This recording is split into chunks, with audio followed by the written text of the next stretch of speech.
Hello everyone, कैसे हैं आप लोग। उम्मीद करते हैं अच्छे होंगे। कल आंसर की आई, आप बहुत सारे लोगों ने आंसर की, ऑलमोस्ट सबने देखी ली होगी। और मैं क्या क्या आज चीज़ें डिस्कस करूंगा। सबसे पहली बात तो जीएस कैसी रही, क्योंकि बहुत सारे लोगों का कमेंट आ रहा है। रॉन्ग क्वेश्चन का कट ऑफ पे क्या इम्पेक्ट पड़ेगा, ठीक है। तीसरी चीज़, नॉर्मलाइजेशन कितना हुआ था 2024 में और 25 में क्या स्कोप है नॉर्मलाइजेशन का, ठीक है। वैकेंसी का क्या असर आएगा, और एग्ज़ाम और आंसर की जो आई है सीबीटी 1 की, उसके बाद सीबीटी 2 एग्ज़ाम कब होगा। और लास्ट में हम लोग कट ऑफ के बारे में बात करेंगे कि भाई मिनिमम इतना कट ऑफ होना चाहिए, लगभग सभी जोन के बारे में हम लोग बात करेंगे, ठीक है। तो इतनी सारी चीज़ें हम लोग डिस्कस करने वाले इस वीडियो में। चलिए स्टार्ट करते हैं। सबसे पहला क्वेश्चन, जीएस ने खेल बिगाड़ा। बहुत सारे लोग ऐसे कमेंट कर रहे हैं कि जीएस ने खेल बिगाड़ा। तो यहाँ एक चीज़ समझना ज़रूरी है। वैसे तो आपका ही नहीं, सबका यही जो है रोना है, लेकिन एक चीज़ समझते हैं हम लोग। मैं हमेशा बोलता हूँ 30 रीजनिंग 30 मैथ, कितने हो गए 60। बहुत सारे बच्चे ऐसे हैं जो 60 में 58 लाए हैं, लेकिन जीएस में उनके 6 ही नंबर आए हैं, ठीक है। तो ये जो 6 नंबर, मैंने बोला था कि 15 तो मिनिमम आपको लाने ही पड़ेंगे। अगर आप यहाँ पे 15 लाते तो 73 हो जाता, और अगर 60 + 15 करते तो 75 हो जाता। कोई भी आपका सीबीटी 1 क्वालिफाई करने से नहीं रोक पाता। तो अगर आपके 5, 6, 8 नंबर आ रहे हैं तो भाई सोचने वाली बात है कि आपने जीएस में मेहनत उतनी नहीं करी थी, और स्मार्ट तरीके से करने की मेहनत ज़रूरत है।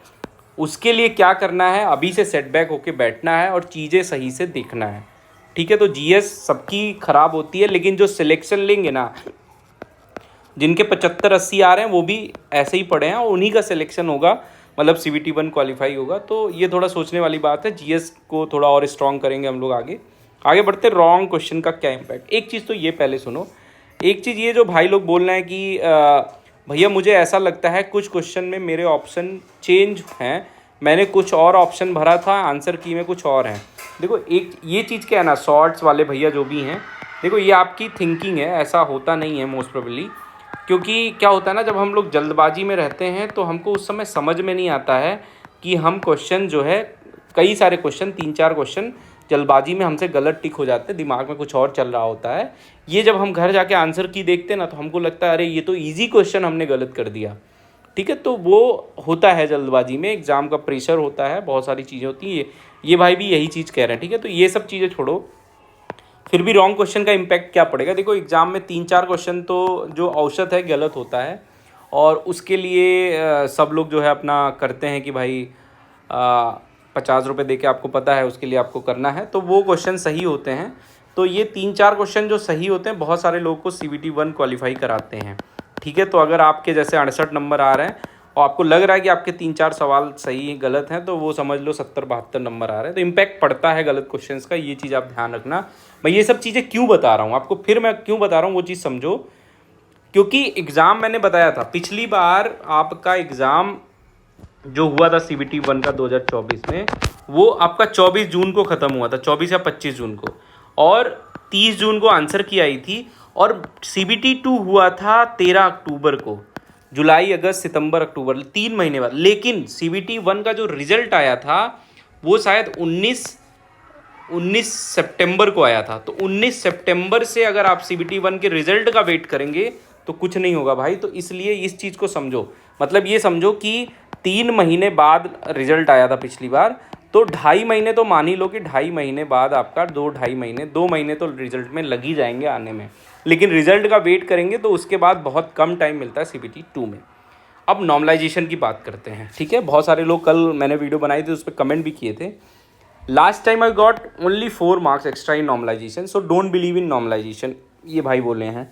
मैं आपको बता रहा हूँ, मैंने कल भी बताया था कि पेपर जो है बहुत हद तक एक जैसे बन रहे हैं, ठीक है। फिर भी कुछ शिफ्ट ईजी की तरफ हैं। आप लोग जो रैंक मित्रा वगैरह पे डाटा वहाँ पे देखे होंगे, अगर आपका ईजीएस शिफ्ट में आ रहा है तो आप अपने 4 से 5 नंबर बढ़ा के मानिए, एकदम ईजीएस शिफ्ट में आ रहा है, ठीक है।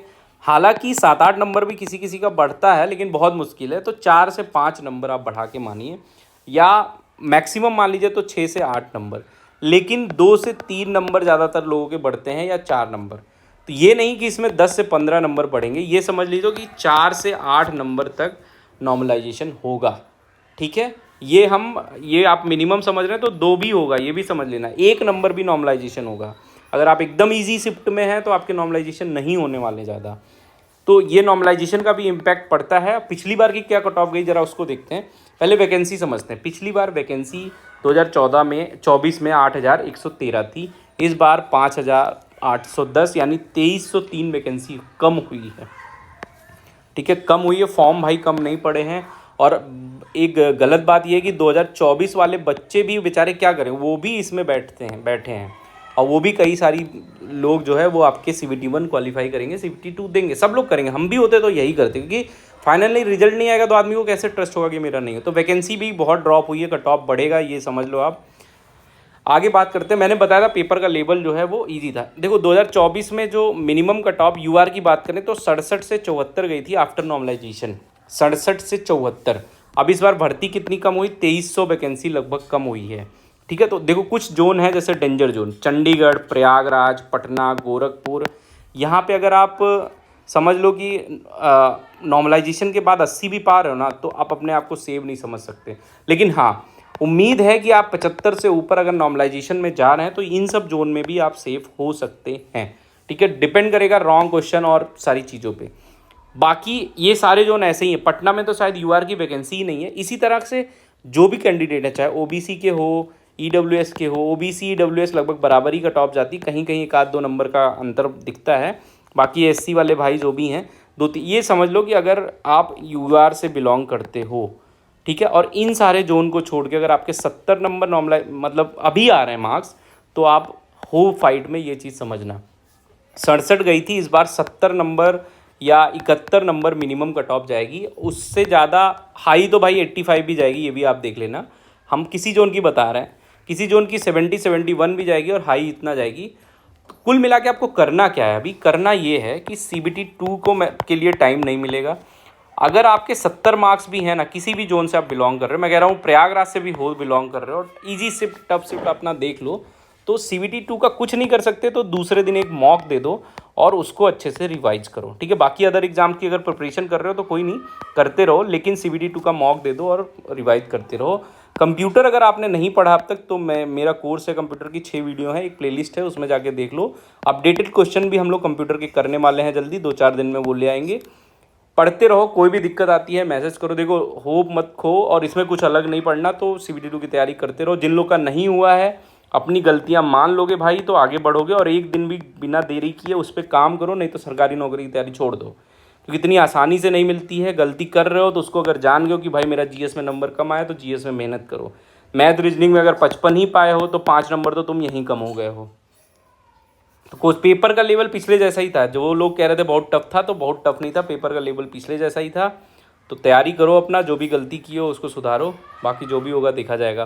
पढ़ते रहिए। चैनल पे नए हैं तो चैनल सब्सक्राइब कर लीजिए और टेलीग्राम से ज़रूर जुड़ जाइए। चलिए पढ़ते रहिए। All the best.